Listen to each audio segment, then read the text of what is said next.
നമസ്കാരം. വിശ്വവിഖ്യാതമായ പല കണ്ടുപിടുത്തങ്ങളും നടത്തിയ സയൻറ്റിസ്റ്റുകൾ പലരും മാനസികമായ ബുദ്ധിമുട്ട് അനുഭവിച്ചിരുന്നവരാണെന്ന് നമ്മൾ കേട്ടിട്ടുണ്ട്. അതുപോലെ ഒരാളാണ് പ്രൊഫസർ ജോൺ നാഷ്. സ്കീസോഫ്രീനിയ എന്ന അസുഖത്തെക്കുറിച്ച് എ ബ്യൂട്ടിഫുൾ മൈൻഡ് എന്ന മൂവിയിലൂടെ ചിത്രീകരിച്ചിരിക്കുന്നത് വളരെ മനോഹരമായിട്ടാണ്. നമ്മൾ ഇന്ന് സംസാരിക്കാൻ പോകുന്നതും മനസ്സിലാക്കാൻ പോകുന്നതും സ്കീസോഫ്രീനിയ എന്ന അസുഖത്തെക്കുറിച്ചാണ്. ഞാൻ ഡോക്ടർ അനശ്വര ദേവ്. ഈ സ്കീസോഫ്രീനിയ എന്ന ആ വാക്കിൻ്റെ തന്നെ അർത്ഥം വരുന്നത് ഇമോഷണൽ അലൂഫ്നെസ് ഓർ സോളിറ്ററി ഹാബിറ്റ്സ്. അവരെപ്പോഴും ഇമോഷണലി അലൂഫായിരിക്കും, ഒറ്റപ്പെട്ടുകൊണ്ടായിരിക്കും, ഒറ്റപ്പെട്ടിട്ടുള്ള കാര്യങ്ങളായിരിക്കും അവർ കൂടുതലും ചെയ്യും. റിയാലിറ്റിയും അൺറിയാലിറ്റിയും തമ്മിൽ അവർക്ക് ഒരു ഡിഫറൻസിയേഷൻ ഉണ്ടാവില്ല. അതായത് they will be into fantasy world. അവർ വിചാരിക്കുന്ന fantasy world fixed false beliefs, അവർ തെറ്റായ പല ധാരണകളും അത് റിയൽ ആണെന്ന് വിചാരിച്ച് അത് പക്ഷേ റിയാലിറ്റി അല്ല, ശരിക്കും അത് റിയൽ ആണെന്ന് വിചാരിച്ചിട്ട് ജീവിക്കുകയാണ്. ഇത് മേജർ സൈക്കോസിസിൽ ഉൾപ്പെടുന്ന ഒരു വിഭാഗമാണ്. മൈനർ സൈക്കോസിസ് എന്ന് പറഞ്ഞാൽ ഡിപ്രഷൻ, ആങ്സൈറ്റി ഒക്കെ മൈനർ സൈക്കോസിസാണ്. മേജർ സൈക്കോസിസിൽ പെടുന്നതാണ് സ്കിസോഫ്രീനിയ, ബൈപോളാർ ഡിസോർഡർ ഒക്കെ. ഇതിൽ ടോട്ടൽ ഡിസിൻറ്റഗ്രേഷൻ ഓഫ് പേഴ്സണാലിറ്റി വരികയാണ്. ഇതിൽ പേഷ്യൻറ്റിന് ഐ ടു ഐ കോണ്ടാക്റ്റ് കുറവായിരിക്കും. And they won't concentrate in their grooming, self care കുറവായിരിക്കും. ആൻഡ് ഒരാൾ സംസാരിച്ചു കഴിഞ്ഞാൽ അവരുടേതായ ഇൻ്റർപ്രിട്ടേഷൻസ് ആണ് അവർ കൊണ്ടുവരിക. അവരുടേതായ ഒരു തിങ്കിങ് പ്രോസസ്സ്, ഫാൻറ്റസി വേൾഡ്, അത് വേറൊരാൾക്ക് പറഞ്ഞ് മനസ്സിലാക്കാൻ ബുദ്ധിമുട്ടായിരിക്കും. അവരത് അംഗീകരിക്കില്ല ആ പറയുന്നതൊന്നും തന്നെ. സോ ഇതൊക്കെയാണ് പൊതുവെ സ്കിസോഫ്രീനിയ പെട്ടെന്ന് നമുക്ക് മനസ്സിലാക്കാൻ പറ്റുന്നത്. WHO സ്റ്റാറ്റിസ്റ്റിക്സ് പ്രകാരം ടീനേജുകളിൽ നിന്നും ഇതിൻ്റെ ടെൻഡൻസി കണ്ടു തുടങ്ങും. അതായത് ഒരു ആൺകുട്ടികൾ 17 മുതൽ 20 വയസ്സ് വരെയും പെൺകുട്ടികൾ 17 മുതൽ 30 വയസ്സ് വരെയും ഇത് കാണപ്പെടുന്നുണ്ട്. ജർമ്മനിയിൽ നടന്ന വെരി റീസെൻറ്റ് സ്റ്റഡി 2024 നടന്ന പഠനം വെച്ചിട്ട് സിറ്റികളിൽ കാണുന്ന മെൻ്റൽ ഡിസോർഡറുകളിൽ മെയിനായി കാണുന്ന ആങ്സൈറ്റി, ഡിപ്രഷൻ്റെ കൂടെ കാണുന്ന ഒരു മെൻ്റൽ അവസ്ഥയാണ് സ്കിസോഫ്രീനിയ. അതിൽ കാരണം പറയുന്നത് ഒന്ന് സിറ്റീസിലുള്ള സോഷ്യോ എക്കണോമിക് സ്റ്റാറ്റസ്, പോവേർട്ടി പറഞ്ഞാൽ ഒരു അബ്ജക്റ്റ് പോവേർട്ടി സിനാരിയോ അല്ല. നമ്മൾ ഒരു കമ്പാരിറ്റീവ് സ്റ്റഡി ചെയ്യുകയാണ്. നമ്മൾ സ്വയം നമ്മളൊന്നും ആയില്ല, അങ്ങനെ പല കമ്പാരിറ്റീവ് സ്റ്റഡി വെച്ചിട്ട് സ്വയം സ്ട്രെസ് ഉണ്ടാവുകയാണ്.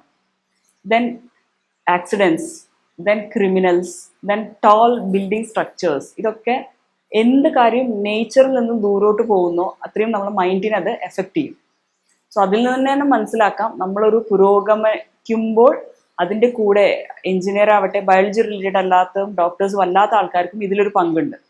എന്ത് കാര്യം നമ്മൾ പുരോഗമനത്തിൻ്റെ പേരിൽ ചെയ്യുമ്പോഴും നേച്ചറിനോട് ക്ലോസ് ആയി നിന്നുകൊണ്ട് ചെയ്താൽ ഒരു പരിധിവരെ മാനസികമായ ബുദ്ധിമുട്ടുകൾ ഫിസിക്കൽ കോസ് കാറ്റഗറിയിൽ നിന്ന് ഉണ്ടാകുന്ന ബുദ്ധിമുട്ടുകൾ നമുക്ക് കുറയ്ക്കാൻ പറ്റും. പിന്നൊന്നാണ് ചൈൽഡ്ഹുഡ് അഡ്വേഴ്സിറ്റീസ്, ചെറുപ്പകാലത്തിൽ ഉണ്ടായ അബ്യൂസുകളും കാര്യങ്ങളും ബുദ്ധിമുട്ടുകളും. പിന്നെ ഡ്രഗ് അഡിക്ഷൻ. ആ ടീനേജ് പ്രായത്തിലാണ്, ഓരോ പ്രായത്തിൻ്റെതായ ഒരു വ്യത്യാസമാണ്. ആ പ്രായത്തിലാണ് നമ്മൾ ഡ്രഗ് അഡിക്ഷനൊക്കെ ആയിട്ട് കൂടുതലായിട്ട് കണക്റ്റഡ് ആവുന്നത്.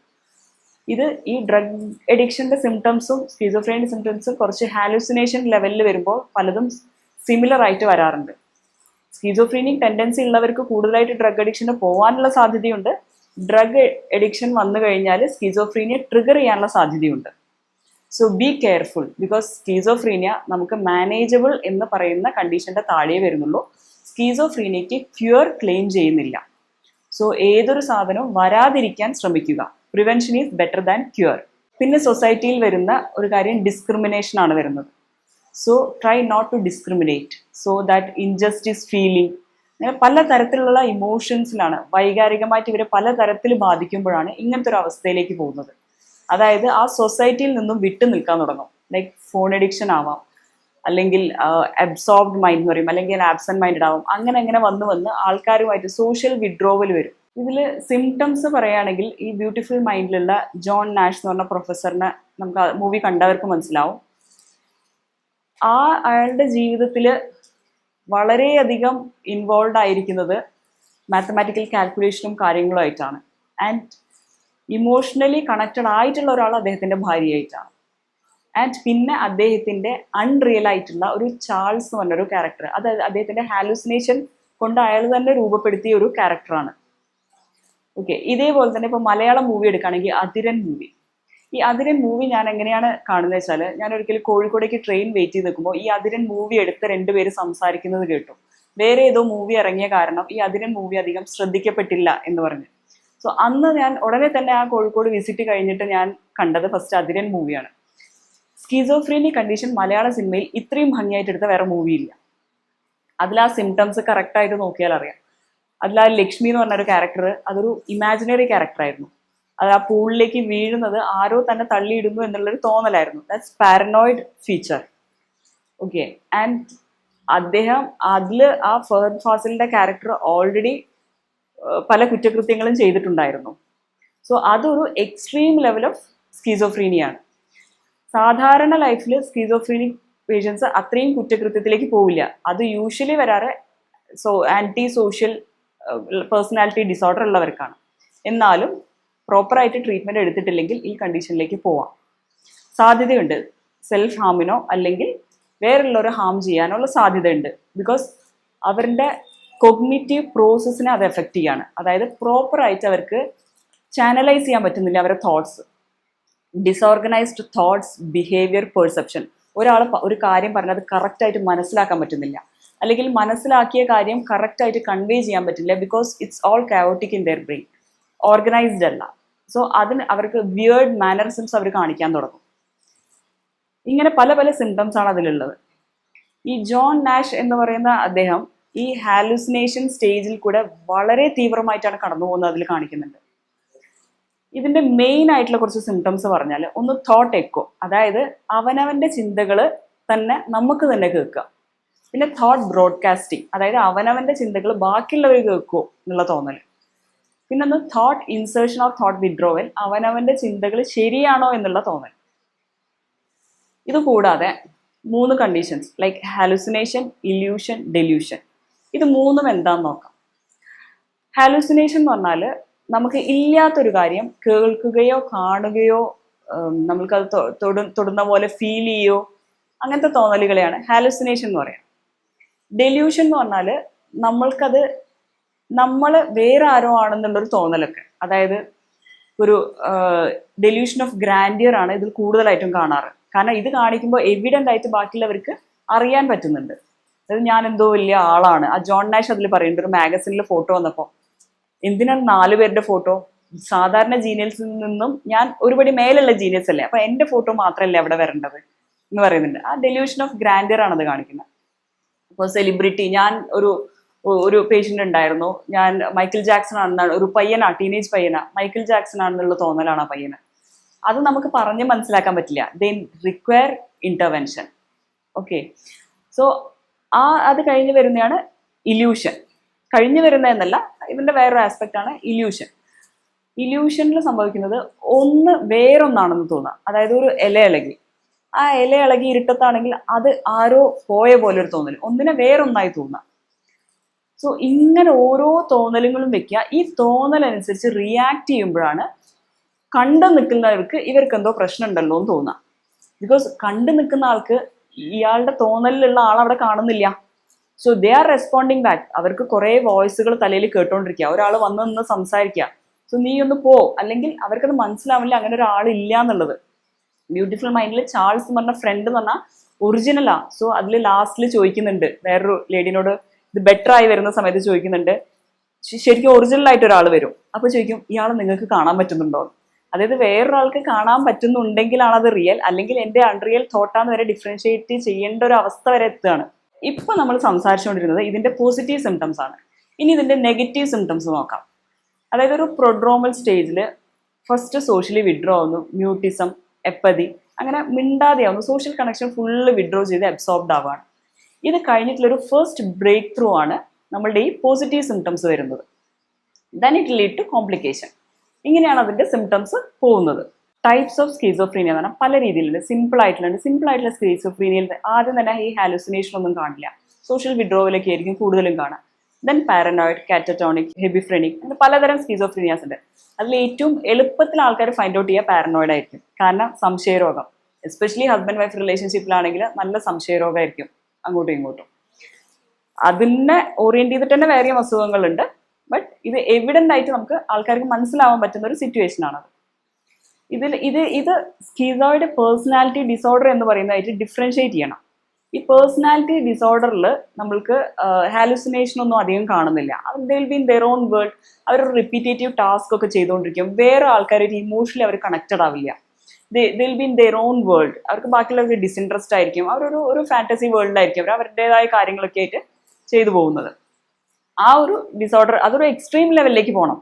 ഇതൊരു മനുഷ്യന്റെ ടൈപ്പ് ഓഫ് പേഴ്സണാലിറ്റിയിൽ അതൊരു എക്സ്ട്രീം ലെവലിലേക്ക് പോകുമ്പോഴാണ് ഡിസോർഡർ എന്നുള്ള കാറ്റഗറിയിലേക്ക് പോവുക. സ്കീസോഫ്രീനിയ എങ്ങനെ മാനേജ് ചെയ്യാം എന്നുള്ളത് നമുക്ക് നോക്കാം.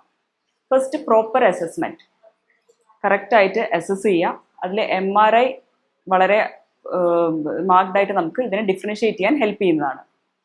അത് കഴിഞ്ഞാൽ ഡ്രഗ് അഡിക്ഷനോ അങ്ങനത്തെ വല്ല കാര്യങ്ങളോ ഉണ്ടെങ്കിൽ അതിനെ മാനേജ് ചെയ്യുക. അതായത് അതൊരു ഫിസിക്കൽ ഫാക്ടറാണ് അവിടെ.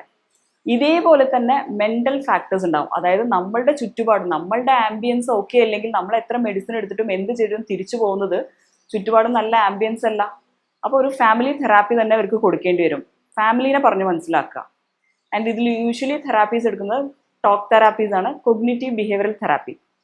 അതായത് ഈ ഹാലുസിനേഷൻസുമായിട്ട് എങ്ങനെ കോപ്പപ്പ് ചെയ്യാം, കാരണം ഇത് പോവില്ല. അപ്പോൾ എങ്ങനെ കോപ്പപ്പ് ചെയ്യാം, അതിനെ റെസ്പോണ്ട് ചെയ്യാതിരിക്കാം, എങ്ങനെ അത് മെന്റലി സ്ട്രെസ് വരാതെ കോപ്പപ്പ് ചെയ്യാം, ഇത് തെറാപ്പിയിലൂടെ കിട്ടും. പിന്നെ medical treatment usually allopathic psychiatric drugs ആണ് കൊടുക്കുക. ഇതല്ലാതെ നമുക്ക് കൂടുതലായിട്ട് എന്ത് ചെയ്യാൻ പറ്റും എന്ന് ചോദിച്ചാൽ ആയുഷ് സിസ്റ്റം വളരെയധികം സിംറ്റമാറ്റിക് ട്രീറ്റ്മെന്റ് കൊടുത്തിട്ട് പല സിംറ്റത്തിനെയും നമുക്ക് വളരെയധികം ഒരു റിലാക്സേഷൻ ലെവലിലേക്ക് കൊണ്ടുവരാൻ പറ്റും. എന്ന് വിചാരിച്ചിട്ട് ഈ ഹോമിയോപ്പതി അതിൽ വളരെയധികം നല്ല മെഡിസിൻസ് നമുക്ക് ഈ ഹാലുസിനേഷൻസ് ഇങ്ങനത്തെ പല കാര്യങ്ങളിലും വളരെയധികം എഫക്റ്റീവാണ്. നമ്മളൊരു മെന്റൽ കാംനെസ് ഫസ്റ്റ് തന്നെ അവർക്ക് അനുഭവപ്പെടാൻ പറ്റും. പക്ഷേ പല പേഷ്യൻസ് എന്ത് വിചാരിക്കും വെച്ചാൽ എന്നാൽ പിന്നെ ഇനി ഞങ്ങൾക്ക് ഹോമിയോപ്പതി മതി എന്ന് പറഞ്ഞിട്ട് അലോപ്പതി പെട്ടെന്ന് അങ്ങോട്ട് നിർത്തിക്കളയും. അങ്ങനെ നിർത്താൻ പാടില്ല. നമ്മൾക്ക് അതിൽ ചെയ്യാൻ പറ്റുന്നത് ഒരു എക്സ്ട്രീം ലെവലിലുള്ള ഒരു കണ്ടീഷനൊക്കെ എന്തിനും നല്ലത് ഒരു ഇൻ്റഗ്രേറ്റഡ് മോഡലാണ്.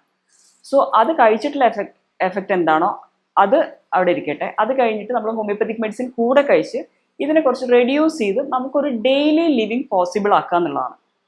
അതിൽ എക്സസൈസുകൾ പറയാം, യോഗ വെരി എഫക്റ്റീവ്. അത് ഡിപ്രഷൻ ആയിക്കോട്ടെ, any mental illness, yoga is very effective. നമ്മളുടെ മെഡിസിൻ്റെ കൂടെ എക്സസൈസുകളിൽ ഏറ്റവും നല്ല എഫക്റ്റീവ് ആയിട്ടുള്ള ഒരു കാര്യം. അതിൽ എയറോബിക് എക്സസൈസ് ഇവർക്ക് നല്ലതാണ്. പിന്നൊന്ന് ഒക്യുപ്പേഷണൽ തെറാപ്പിയാണ്. ഇപ്പം നമ്മൾ ഈ ഒരു നോബൽ പ്രൈസ് ഒക്കെ കിട്ടിയ കാരണം അദ്ദേഹത്തിന് മനസ്സിലായി ഇങ്ങനത്തെ ഒരു സ്കീസോഫ്രീനിയ കണ്ടീഷൻ ഉണ്ടെന്ന് മനസ്സിലായി. He was having A very good family support. Wife അത്രയും സപ്പോർട്ട് ചെയ്തിട്ടുണ്ട്. പക്ഷെ അതിലൊരു കാര്യമുണ്ട്, നമ്മൾ കൂടുള്ള ആൾക്കാർ നമ്മൾക്ക് ട്രീറ്റ്മെന്റ് വേണം എന്ന് പറയുമ്പോൾ നമ്മൾ ഈ ഡോക്ടറെ അടുത്തേക്ക് പോകാൻ പറ്റണം. അതുകൊണ്ടാണ് അദ്ദേഹത്തിന് നല്ലൊരു ലൈഫ് ലീഡ് ചെയ്യാൻ പറ്റിയത്, അല്ലേ? നമ്മളത് ആരെയും വിശ്വസിക്കാതെ ആര് പറഞ്ഞാലും കേൾക്കാതെ എനിക്കൊരു കുഴപ്പമില്ല എന്ന് പറഞ്ഞു കഴിഞ്ഞാൽ നമുക്കവിടെ ഓപ്ഷൻസ് കുറവാണ് അവരെ ബെറ്റർമെന്റിലേക്ക് കൊണ്ടുവരാൻ. യൂഷ്വലി സ്കീസോഫ്രീനിക് കണ്ടീഷൻസ് അവർ വിചാരിക്കുന്നത് ദേ ആർ റൈറ്റ് എന്നാണ്. ഫാമിലിയാണ് അവരുടെ യൂഷ്വലി ക്ലിനിക്കിലേക്ക് കൊണ്ടുവരാറ്. സോ നമ്മൾക്ക് എന്തെങ്കിലും ബുദ്ധിമുട്ട് തോന്നും, അല്ലെങ്കിൽ നമുക്കിനി തോന്നിയില്ലെങ്കിലും വേറൊരാൾ നമുക്ക് എന്തോ ഒരു ബുദ്ധിമുട്ടുണ്ട് എന്ന് തോന്നിയാൽ നമ്മളുടെ വെൽവിഷർ ആണ് പറയുന്നതെങ്കിൽ അവരെ ഒന്ന് വിശ്വസിച്ചിട്ട് ഡോക്ടറിൻ്റെ അടുത്ത് സമീപിക്കുക. സോ നിങ്ങൾക്ക് എത്രയോ ഒരു ബെറ്റർ ലൈഫ് ലീഡ് ചെയ്യാൻ പറ്റും. ഇതിൽ തന്നെ എങ്ങനെ ഒരു ഒക്യുപ്പേഷണൽ തെറാപ്പി കൊടുക്കാം. ഒക്യുപ്പേഷണൽ തെറാപ്പി എന്ന് പറഞ്ഞാൽ ഇപ്പോൾ ഒരു ജോൺ നാഷ് പറഞ്ഞ ഒരു ഹൈ IQ ലെവലുള്ള കാരണം അദ്ദേഹത്തിന് നോബൽ പ്രൈസ് കിട്ടാവുന്ന അത്രയും അദ്ദേഹത്തിന് വർക്ക് ചെയ്യാൻ പറ്റി. ഒരു ഡിലേഡ് ആയി മെഡിസിൻ അതിൽ പറയുന്നുണ്ട്, മെഡിസിൻസ് കഴിച്ച കാരണം വർക്ക് ചെയ്യാൻ പറ്റില്ല. മെഡിസിൻസിന് അതിൻ്റെതായ സൈഡ് എഫക്ട്സ് ഉണ്ടാവും സൈക്കാട്രിക് ഡ്രഗിന്. പക്ഷെ അത് കഴിച്ച കാരണം എന്താ വെച്ചാൽ ഡിലേഡ് ആണെങ്കിലും അദ്ദേഹത്തിന് ചെയ്ത് എത്തിക്കാൻ പറ്റി. പക്ഷെ അത് കഴിച്ചിട്ടില്ലെങ്കിൽ കംപ്ലീറ്റ് ഡിസോർഗനൈസ്ഡ് ആയിട്ട് അദ്ദേഹത്തിന്റെ കഴിവ് ഒരിക്കലും പുറത്തേക്ക് വരാൻ പോകുന്നില്ല. അതാണ് ഇതിലെ വ്യത്യാസം വരുന്നത്. പക്ഷെ IQ കുറവുള്ളവരുണ്ടാവും. അവരെന്ത് ചെയ്യും, അവർക്ക് they can choose some data entry, ഒരു റൊട്ടീൻ ജോബ്സ് നമുക്ക് ഏറ്റെടുക്കാൻ പറ്റും. അതായത് data entry, landscaping, cleaning jobs ഇതൊക്കെ റൊട്ടീനായിട്ട് ചെയ്തുകൊണ്ടിരിക്കുക. ആൻഡ് അവരുടെ പരിചയമുള്ള സാഹചര്യത്തിൽ കൂടുതലായിട്ട് നിൽക്കുക. അതായത് ആ പരിചയമുള്ള സെയിം സ്ഥലത്ത് തന്നെ അധികം നേരം വർക്ക് ചെയ്യുക, അല്ലെങ്കിൽ ഓർഗനൈസ്ഡ് ആയിട്ടുള്ള അതിങ്ങനെ സാധനങ്ങൾ അങ്ങോട്ടും ഇങ്ങോട്ടും മാറ്റിയിട്ട് അല്ലെങ്കിൽ റീഅറേഞ്ച് ചെയ്യാതെ സെയിം സ്ഥലത്ത് മോണോട്ടോണസ് ആയിട്ട് വർക്ക് ചെയ്യാൻ പറ്റുക. ഇമോഷണലി കണക്റ്റഡ് ആവാത്ത തരം ജോബ്സ് ഏറ്റെടുക്കാം. അല്ല, അത്യാവശ്യം IQ ഉണ്ടെങ്കിൽ നല്ല കഥാകൃത്തുക്കൾ, because they have immense imagination, they can have weird imagination, നല്ല തിരക്കഥകൾ സൃഷ്ടിക്കാൻ പറ്റും. അതുപോലെ നല്ല ഗ്രാഫിക് ഡിസൈനേഴ്സ് അല്ലെങ്കിൽ സം സയൻറ്റിസ്റ്റ്, അങ്ങനെ വളരെ നല്ല ഏരിയയിൽ പോകാൻ പറ്റും. If you have a business, അവരുടേത് ഐഡിയാസ് എന്ന് പറഞ്ഞാൽ യുണീക്ക് ആയിരിക്കും. ദേ വിൽ ബി, അവർക്ക് വളരെ യുണീക്കായിട്ട് നല്ല ഐഡിയാസ്, പുതിയ ഫ്രഷ് ഐഡിയാസ് കൊണ്ടുവരാൻ പറ്റും. അത് നമ്മളുടെ ഒരു ബിസിനസ് ചെയ്യുകയാണെങ്കിൽ നമ്മളുടെ ബിസിനസ്സിൻ്റെ ഒരു അസറ്റ് ആയിരിക്കും അവരുടെ ideas. But they won't be having the capability to execute it. അത് ഒരു ബിസിനസ് തരത്തിൽ അത്രയും ഓർഗനൈസ്ഡ് ആയിട്ട് കൊണ്ടുപോകാനുള്ള ഒരു കഴിവെന്നല്ല, അവർക്കത് പറ്റില്ല. Because they are basically disorganised. പക്ഷെ അങ്ങനെ ഒരു സ്കിസോയിഡ് ടെയിൻറ്റ് ഉള്ള ഒരാൾ നമ്മളുടെ ഫേമിലുണ്ടെങ്കിൽ നമ്മളുടെ ഇമാജിനേഷൻസും പുതിയ ഐഡിയാസും നമുക്ക് വർക്ക്ഔട്ട് ചെയ്ത് നോക്കാം, whether it's feasible or not feasible. അങ്ങനെ അവർക്കും നല്ലൊരു ലൈഫ് ഉണ്ടാവും, ബാക്കി ജോബ് കൊടുക്കുന്ന ആൾക്കും നല്ലൊരു ലൈഫ് ഉണ്ടാവും. സോ ഒരു കൺക്ലൂഷൻ പറയുകയാണെങ്കിൽ, നമ്മളിപ്പോൾ നോക്കിയാൽ ഈ ലോകത്തിലെ ഏറ്റവും അധികം ഒരു കാലഘട്ടത്തിൽ കവർന്ന് കഴിച്ച ഒരു അസുഖമാണ് leprosy. That is chronic infectious disease ആണത്. ആ ഒരു കാലഘട്ടം കഴിഞ്ഞ് പിന്നെ കുറേ കാലഘട്ടത്തിൽ acute infectious disease, small pox പോലുള്ള അസുഖങ്ങളായിരുന്നു മനുഷ്യനെ കവർന്നെടുത്തിരുന്നത്. അത് കഴിഞ്ഞിട്ടുള്ള കാലഘട്ടം വന്നപ്പോൾ എന്തുപറ്റി, ഈ ഇൻഫെക്ഷനൊക്കെ ട്രിഗർ ചെയ്തിട്ട് ക്രോണിക് ഡിസീസുകളാണ് കൂടുതലായിട്ട് വരുന്നത്. WHO സ്റ്റാറ്റിസ്റ്റിക്സ് പ്രകാരം 71% ബുദ്ധിമുട്ടുകൾ അല്ലെങ്കിൽ അതുകൊണ്ട് ഇല്ലാതാവുന്നത്, ഈ ലോകത്ത് നിന്ന് ഇല്ലാതാക്കാൻ അത്രയും കേപ്പബിൾ ആണ് ഈ ക്രോണിക് ഡിസീസുകൾ എന്ന് പറയുന്നത്. അതിൻ്റെതായ ഒരു രീതിയുണ്ട്. അത് നമ്മൾ ഇന്റർവെൻഷൻ കൊടുത്തിട്ടില്ലെങ്കിൽ അത് തനിയെ മാറുന്നൊരു അസുഖമല്ല. പിന്നെ ഒരു കാര്യമുണ്ട്, പലപ്പോഴും പറയും മൈൻഡിന് എന്തെങ്കിലും ബുദ്ധിമുട്ട് വരുമ്പോൾ എല്ലാവരും വിചാരിക്കും എനിക്കത് സ്വന്തം വിചാരിച്ച് മാറ്റാം എന്നുള്ള. വിൽ പവർ, പ്രത്യേകിച്ച് വിൽ പവർ, സ്വയം വിൽ പവർ ഒക്കെ ഉള്ളവർ വിചാരിച്ച് അങ്ങോട്ട് മാറ്റാം. C, when you are clinically diagnosed, നിങ്ങൾക്ക് വിചാരിച്ച് മാറ്റാൻ പറ്റുന്ന ഒരു സാധ്യത അവിടെ കുറഞ്ഞു. അത് നിങ്ങൾക്ക് ഹെൽപ്പ് ചെയ്യാവുന്നേ ഉള്ളൂ. It's an add on. നിങ്ങളുടെ വിൽ പവർ ഇതിൻ്റെ ഒരു ആഡ് ഓൺ മാത്രമായിരിക്കും. കാരണം വിൽ പവറും നല്ല ഐക്യു ഒക്കെ ഉണ്ടെങ്കിൽ ആഡ് ഓൺ ആണ്. ഇപ്പോൾ ഹോമിയോപ്പതി മെഡിസിൻസ് ഒക്കെ കഴിക്കുമ്പോൾ ഈ വിൽ പവർ കൂട്ടാനും ഐക്യു കൂട്ടാനും അങ്ങനെ പല ആസ്പെക്റ്റിൽ അത് ഹെൽപ്പ് ചെയ്യുന്നുണ്ട്. ആഡ് ഓൺ ആണ്. സോ അങ്ങനെ ഒരു പാസ്റ്റ് കുറേ ഡീക്കേഡ്സിൽ ഇത് കൂടുതലായിട്ട് സിറ്റീസിലും എല്ലാതെയും മെന്റൽ അസുഖങ്ങൾ കാണുന്നുണ്ട്. ഇത് പണ്ടും ഉണ്ടായിരുന്നു. അത് പലപ്പോഴും എന്താ പറ്റുന്നത് വെച്ചാൽ ഈ സോഷ്യൽ സ്റ്റിഗ്മ കാരണം അവൻ ഭയങ്കര ദേഷ്യക്കാരനാ. സി, ദേഷ്യം എല്ലാവരിലുള്ള വികാര, അതിനങ്ങനെ ജെൻഡർ ഒന്നുമില്ല. ആണുങ്ങൾക്ക് ദേഷ്യം, സ്ത്രീകൾക്ക് ദേഷ്യം, അങ്ങനെയില്ല. ബേസിക് ആയിട്ടുള്ള വികാരമാണ് ദേഷ്യം എന്ന് പറയുന്നത്. പക്ഷേ ഇപ്പൊ ഡിപ്രഷനിൽ എങ്ങനെയാ ഒരു വിഷമത്തിൽ നിന്ന് വിഷാദത്തിലേക്ക് പോകുന്നത്, അതേപോലെ ഒരു ദേഷ്യം നോർമൽ ആയിട്ടുള്ള സാഹചര്യത്തിൽ ഉണ്ടാവുന്ന ദേഷ്യത്തിനേക്കാളും കൂടുതൽ ലോങ് ലാസ്റ്റ് ചെയ്യുന്ന ദേഷ്യം, എന്തിനും ഏതിനും ദേഷ്യം, ഇത് ട്രീറ്റ്മെന്റ് കൊണ്ട് മാത്രമേ മാറ്റാൻ പറ്റുള്ളൂ. ഇറ്റ് റിക്വയർസ് ഇന്റർവെൻഷൻ എന്ന് പറഞ്ഞാൽ ഓൾവേസ് മെഡിസിനല്ല. ഇനീഷ്യലി ഒരു മൈൽഡ് ലെവലാണെങ്കിൽ നമ്മൾക്ക് ചിലപ്പോൾ മോട്ടിവേഷണൽ സ്പീച്ചോ അല്ലെങ്കിൽ സം ഹോബീസ്, ഇതൊക്കെ അല്ലെങ്കിലും വേണം. മെഡിസിൻ എടുക്കുന്നുണ്ടെങ്കിലും കൂടെ വേണ്ട കാര്യങ്ങളാണ് ഇതൊക്കെ. നല്ല ജീവിത സാഹചര്യം, നല്ല ജീവിത ശൈലി, ഇത് രണ്ടും എന്തായാലും വേണം. അതിൻ്റെ കൂടെ ഇത് അൺകൺട്രോളബിൾ ആണെങ്കിൽ, ബാക്കിയുള്ളവർ പറയുന്നുണ്ടെങ്കിൽ അതിന് മെഡിക്കൽ ട്രീറ്റ്മെന്റ് തന്നെ ആവശ്യമാണ്. ഇതിന് ഓൾവേസ് മെഡിസിൻ്റെ സൈഡ് എഫക്ട്സ് പേടിച്ചിരിക്കരുത്. ആയുഷ് സിസ്റ്റത്തിൽ വളരെ കുറവാണ് side effects. Homoeopathy is a very safe and effective medicine. So നിങ്ങൾക്കോ അല്ലെങ്കിൽ നിങ്ങളുടെ ബന്ധുക്കൾക്കോ പരിചയക്കാർക്കോ ആർക്കെങ്കിലും ഈ സിംറ്റംസ് നിങ്ങൾക്ക് തോന്നുകയാണെങ്കിൽ അധികം വൈകാതെ തന്നെ ഒരു ഡോക്ടറെ കാണിക്കുക. Because cure is most easier or management is most easier when it's in the prodromal stage. എത്രയും സിവിയർ ആവുന്നോ അത്രയും ബുദ്ധിമുട്ടും ട്രബിൾസും ആയിരിക്കും ക്യൂർ. Okay, thank you.